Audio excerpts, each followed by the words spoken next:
True stories told by real people. This is one of my earliest memories of my grandmother's house. When I was about 5 or 6 years old, I remember my mother taking me up to my grandma's house every weekday in the morning. Mostly, my grandpa was at work and no one else had lived there. The house my grandmother lives in, and still does to this day, is a medium-sized house. 3 stories, very high ceiling upstairs, and way out in the sticks. So while my mom and grandmother are upstairs having coffee, I head downstairs into the basement.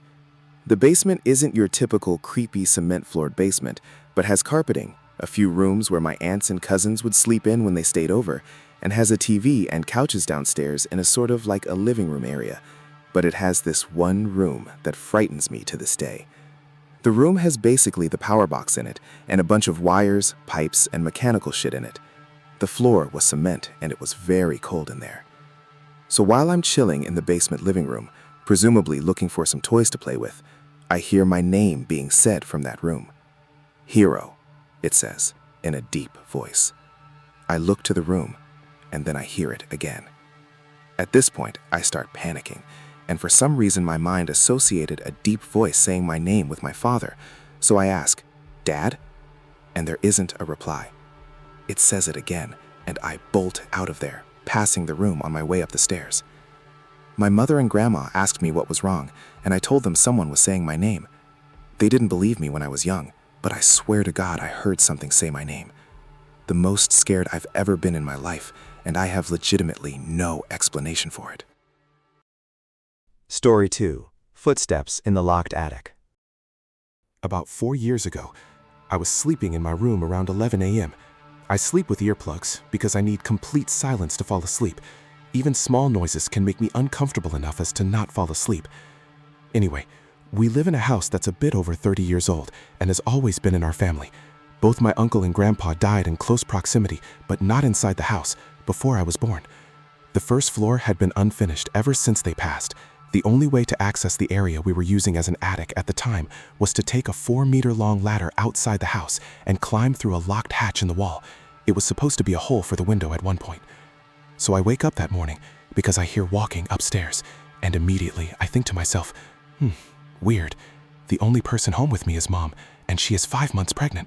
Why the hell is she climbing that dangerous-ass ladder in that fragile condition? So anyway, the footsteps and what sounds like someone pacing back and forth went on for about a minute, and I took my time getting up from the bed. Later on in the day when I saw Mom, I asked her why she would be so reckless as to climb the ladder while pregnant. She looks at me in complete confusion and says she hasn't been up there in months, and asks why I would think that. At that point, I get a really eerie feeling and tell her the whole story. She completely understands and says she thinks sometimes my uncle and grandpa come to look over their house, you know? For the next couple of years, it was not uncommon for me to hear footsteps from above. Needless to say, not many of my family members believed me, until my brother started hearing it too. There were times when I begged him to go and check if there was an animal there, even though there was no logical way for an animal to get in, as the hatch was locked and there were no other openings. Not a single time was there any living thing there. The noises stopped once we started rebuilding the attic into living quarters. Now, my brother lives on the first floor, and all I can hear is his hype when he plays Rocket League with his best friend. Story 3. The Invisible Presence in My Bed. Here's one that actually scared the shit out of me. I was living at my aunt and uncle's house when I was in college on an internship. I worked the day shift and they both worked night shift, so they wouldn't get home until early morning. I was sleeping on the 3rd floor. There was a door to the stairs, always had the door shut, that led up to my room. One night, I waked to hearing footsteps on the 2nd floor near my door. I checked the time and both my aunt and uncle should be at work still, as it's only 12:30 a.m. I'm thinking maybe one of them came home early, but then I start hearing someone walk up my stairs. I didn't hear my door open or shut. I also always left the 2nd floor light on for them to have light when they got home. No light was shining up the stairs into my room. It's an older home with creaky wooden floors and stairs. I'm staring at the top of the stairs waiting to see someone, but as the footsteps got to the top, there was nothing. I start hearing footsteps around my bed and still can't see anything. Next thing I know, I feel something lay down in my bed next to me. My back was to the side, I felt it, and I was completely frozen. About 15 minutes later, I mustered up the courage to roll over to find nothing. Needless to say, I didn't sleep the rest of the night. Also, when I was a child or teenager, my bed and my brother's bed would shake at night. My brother brought it up to me not too long ago, talking about how crazy it was. Supposedly, he started telling people about it, and no one ever experienced anything like that. So I started asking friends and got the same response. Story 4. The Day I Chased Out the Spirits. My family have many stories of different unexplainable things over the years, particularly my mom's side. My mom swears it's all just dead relatives coming back to visit, but it's creepy as shit either way. For reference, I'm the oldest of 4 sisters. It's me, then Tammy, Sasha, and Marnie in order. Tammy refuses to this day to go to sleep without a fan on in her room, because when she was a kid, at night, voices she couldn't understand would murmur in her room. My mother has seen a person standing in our kitchen. Tammy's ex-boyfriend felt someone shoved by him when he was standing alone in a hallway. Sasha used to babble to someone on the ceiling as an infant and toddler, just all sorts of stuff. I had never seen anything myself, so was kind of skeptical. One day, my parents were taking my sister Sasha to an awards banquet or something at school. They left around 5 p.m., and Tammy and I decided to go pick up fast food for ourselves and Marnie so we didn't have to cook. When we got back about 20 minutes later, Marnie, who was about 14 or 15 at that point, was in absolute hysterics. She was crying so hard she couldn't even breathe. We asked what was wrong, and she said as soon as we left, she started hearing voices murmuring upstairs and footsteps walking around overhead. She said she could distinctly hear the sound of high heels on the tile bathroom floor in the upstairs hallway. She wanted to run out of the house, but was so scared to see something that she didn't want to move out of the kitchen. The house has big balcony overlooks to the second floor nearby both doors. I've never seen a kid that scared before in my life, and I just got so mad that whatever this scary thing was had been hanging around for so long. I fully lost it. I ran up the stairs yelling, "Get the fuck out! How dare you come here!" and all kinds of things like that. I am normally a huge wimp who is too scared to watch horror movies, but I was just so angry. I ripped open closets, threw back bedding, opened every curtain and blind in the house, just bellowing like a banshee the entire time. When I was done, I went back downstairs. Tammy had calmed Marnie down a bit, and we just sat down and ate our food. We didn't have any unexplained things happen for a while after that, though my mom tells me a few small things started up again recently. Story 5. The scissor sounds in Mom's room. This happened when I was in 6th grade. It was a weekend and me and my brother's AC went out, so we all slept in my mom's room. I slept on the right side of the bed and my mom on the left, with my little brother in the middle, and my other brother was on the floor. I was sleeping peacefully, and then all of a sudden I get this huge wave of dread and anxiety come over me. Nothing could explain it. It was like nothing I've felt before.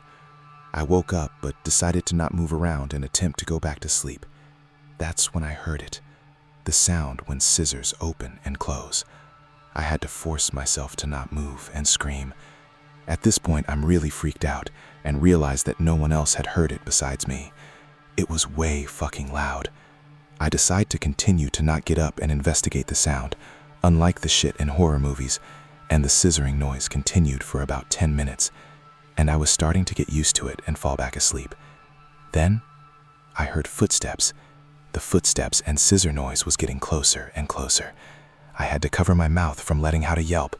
I got up and turned on the TV to add some background noise to help me ignore the weird noises and fall asleep. After getting back into bed, I was slowly relaxing, but something grabbed my leg. I heard the scissor noises again, but this time they were coming from directly above my leg. I then just completely passed out. I don't know if it was because of me getting overwhelmed with fear or what, but when I opened my eyes again, it was morning. Creepy shit. I refused to sleep in my mom's room since she has even talked about weird ghost shit before also. I also want to mention when I woke up that day, there were multiple cuts on my leg. Just plain weird. Story 6. The phone that disappeared. I was at my grandfather's house, which is like 20 years old and is on top of a giant mountain in North Carolina. I was about 7 at the time and was visiting for Christmas. All of the cousins, 5 of us, were bored, so we decided to get my dad's phone and use a ghost detector. It was dark outside, and it led us to the garden. When we went outside, the wind was doing that thing where it sounded like voices. We all screamed and ran back inside, but I tripped on a root while running in. I screamed and they didn't hear me. They saw me through the sliding door, and then it started raining. I actually started shitting myself at this point because I thought I was a goner. The rain started to come down in sheets, and I thought I saw a floating ghost similar to a Dementor from Harry Potter. I passed out after I felt arms grab me and pick me up. A minute later, I woke up inside, and I realized my dad was the one who grabbed me and got me back inside. The creepy thing was, we never found his phone. We had left it on the table, and nobody could remember grabbing it and bringing it inside. The next year when we went back for Christmas, me and the cousins were playing in the garden again when I tripped on the same route as last time. However, this time it was daytime. I got myself up, and while doing so, I lifted up a rock on the patio. And what was under there? My dad's fucking phone. It was charged, not cracked, and still worked. We never found out what happened or who did what. I suspect the ghost.